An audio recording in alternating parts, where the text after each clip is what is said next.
Everyone, संध्याकाळची वेळ झाली आहे आणि इथे जोरदार पाऊस चालू आहे। मी आणि माझे कझन्स मिळून चाललो आहोत श्रीवर्धन बीचवर। तर इथे पावसामुळे वातावरण फारच थंड झाले आहे, म्हणून आम्ही पहिले उतरलो टपरीवर। मस्त टपरीवरची गरमागरम चाय घेतली आणि एन्जॉय करत निघत होतो श्रीवर्धन बीचला। श्रीवर्धन बीच साईडला वेगवेगळ्या प्रकारचे hotels, villas and changing room देखील अवेलेबल आहेत। मी श्रीवर्धन बीचमध्ये एंट्री मारली आहे।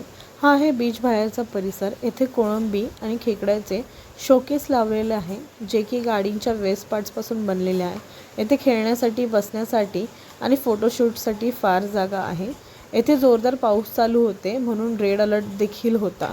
येथे इतर सीझनला वेगवेगळे वॉटर स्पोर्ट्स देखील असतात। आम्हाला काही पुढे जाता आले नाही, काही बघता आले नाही।